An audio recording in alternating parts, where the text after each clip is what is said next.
we got the Kronos XTR. The only thing I've added to this vehicle is actually the M2C front and rear hinge pins, and I've actually drilled into the chassis the B block and the C block. I'm running a CNHL pack, 4,000 milliamp hour. I like to keep it light on that. Hyperflow fans, going to be rocking that, and I added the M2C bladderless on there, and hey, that's about it. It's pretty much stock. Besides that, stock system and power HD servo. Let's go, baby.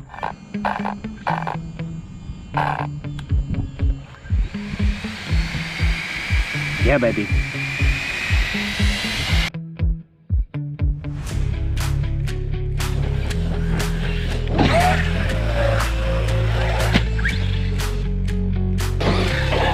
Oh.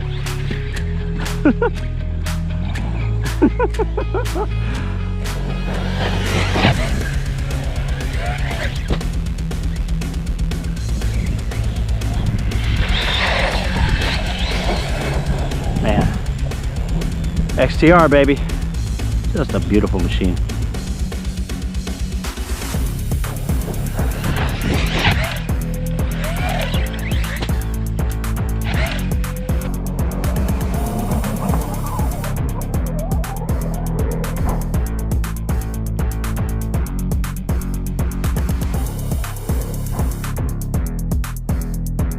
I hit the gas last second, bring her around, because I hit the brake early.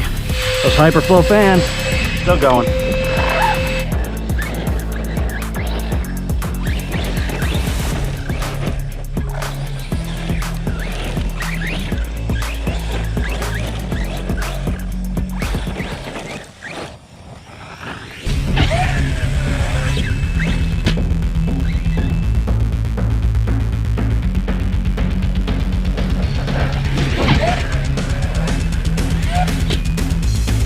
Trying not to hit those trees. It's called threading the needle, guys.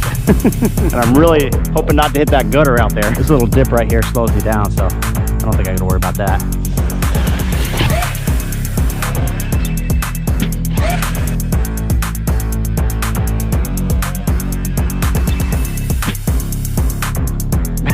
Almost hit the tree.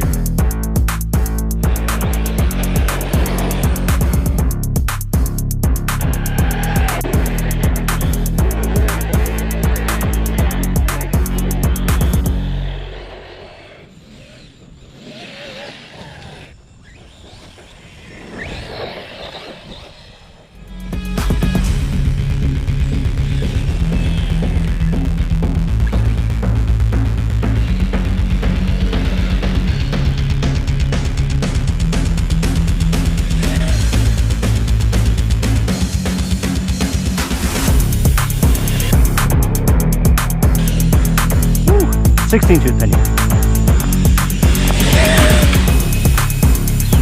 You know, the stock Corrali tires, they balloon and turn into pizza cutters, but gosh, they got a lot of traction. They don't fall apart. The glue is great on them. So for what they are, they're great stock tires. The sidewall's not as strong as I like, but still great tires. XTR, killing it. Appreciate y'all. All right, hope you guys enjoyed the bash. I got the XTR on the bench. I'm going to talk about two things real quick. Long-term sustainability for hardcore bashing and some performance upgrades that I've added to the rig. Just because I've had this car for about over a year, and I put it through its paces, and I kind of want to go through a couple things I think will be useful, right? So number one, I'm going to talk about performance upgrades. So number one performance upgrade I definitely suggest on here is these M2C bladderless shock caps and the pistons that come in here. They have some slots in there that really help with the dampening and the rebound. You see I got 100K in the shocks, right? So that's going to help with the dampening anyway over the stock. But what it does is it helps with the rebound. It goes up a little bit slower, and that's going to really help for big sends, right? In the diffs, I'm running 50K in the front, 500K in the middle, and about 20 or 30K in the rear. That's kind of the standard that I like to do most of my rigs. Now, you are going to lose a little bit of the performance over the stock with the shock weights and the diff weights, but for hardcore bashing, air control, and stuff like that, that is definitely what I suggest. Now, Corrali's input gears actually have a 13 teeth on there as opposed to the armor ones. So that's more teeth. That's going to make it go faster. That's going to help with the electronics and kind of boost the speed on that. That's why everybody say Corrali's are so fast. It has a lot to do with those input gears, right? And so it's going to heat up potentially, and I'm running about a 15 or 16 tooth, I kind of forgot, for the pinion. So I got these Hyperflow fans on here. You can see these are just super sweet. Check him out on Facebook. He has got custom designs, just the best fans on the market. And I'm running those into a splitter, right? And this comes all the way around to his switch.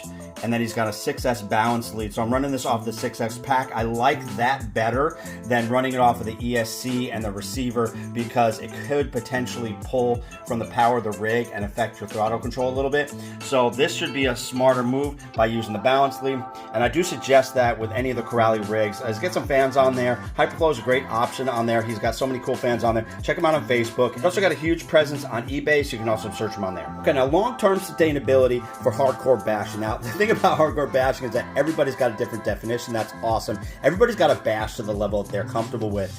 So basically, when you're sending this rig 100 foot plus consistently, bashing the heck out of it, and potentially landing wrong, you're going to need to do some things to this rig. It is super tough out the box. A lot of 70-75 upgrades. Corrali has put together an awesome rig here, right? Performs great. These are just small tweaks to really kind of add to the longevity of this rig. If you want to be bashing the heck out of it for a year, I do suggest these things, and these things could help you out. So one of the best durability upgrades is actually these A, B, C, and D blocks from M2C Racing. You can see I got them. They're actually made for the Kagama. They work for the Asuga as well, and they're actually reverse compatible onto all the older rigs, right? But they don't screw through the chassis like they do on the Kagama and the Suga. Just the blocks alone will add a level of durability that's not quite there on this rig out of the box, just because they had a lot more thickness and they are 70-75, so they're going to be naturally stronger. But I did reach out to Lucas off of Facebook, and he actually gave me the template to screw or drill out my chassis underneath. So actually the B block and the C block are drilled out on mine, so the screws actually go through the chassis and into the blocks. You can't really see it here because it is covered up by the plate right there, or the skid plate. But what that does is when you drill it out, it actually locks in the front and the rear bulkhead to a whole nother level. And of course, like I said, these are made for the Kagama and the Suga, and they're just reverse compatible. So use them how you want. I don't suggest drilling out your chassis. It is a little tricky, but you could do it if you feel brave enough to do that. So the blocks are the number one thing that I think adds to the durability of this chassis. Now, also, I've seen guys kind of shoot this rig up into the trees in a skate park, right? It's not really meant for that, but you could potentially bend this top brace right here. I added a carbon fiber tubing over the top of there, and that really looks slick, right? Hey, it looks nice. Hey, that don't hurt. And then it actually adds another level of durability. It's going to be really hard to bend that. Now, I also have the 70-75 brace down below. That does add to the strength there. And this already has some aluminum bracing in the front and the rear. Then you have these composite bracing right here. And so there's bracing all over this rig. It has a 70-75 chassis, but it doesn't hurt to have that extra carbon on the top. Like I've mentioned in previous videos, I do suggest going back to the composite steering links and the turnbuckles in the back. That's going to help for sideways landings. Just going to absorb a lot more shock and be a lot more durable. I don't really need the adjustments for bashing. It's nice that other rigs have it. I don't need it on this rig, and they're set up great for this rig. And also, besides that, you can see I still have the standard arms on here. If you really want to beef up the arms, I do extremely like the Asuga and the Kagama arms. Obviously, the Kagama arms are the ones that be compatible for this rig. They got the red caps that wrap around the hinge pins, and that's going to lock them in a lot better and protect the arm from ripping apart away from the bulkhead. And also, there's just a lot more bulk to them, and so we're going to be able to take a lot more punishment. So if you want to upgrade there on the arms, go ahead and get the Kagama ones. They are compatible with the XTR. Next thing for durability is the shock standoffs. I'm running the M2C ones, and these are 4mm straight through, so that should add another level of durability there. And then also in the rear, I strongly suggest this, guys, because I was busting some wings sometimes, just kind of hard acceleration, you catch the wing or you land on your tail, and it's easy to break that. And also, you want to protect your rear end, guys, because of the bulkhead. Well, this is the design that RPM stole from Corrali, and you can see this wheelie bar is just a great design. I think it's meant for the Dementor, right? You can find on Jenny's RC or order it through a website, wherever you want to get it. But what this does is it locks up and protects the wing up here and protects the bulkhead from rear impacts. That is probably one of the most important durability upgrades on there. And last but not least is actually on the battery tray. So this comes with one of these little pieces in the back.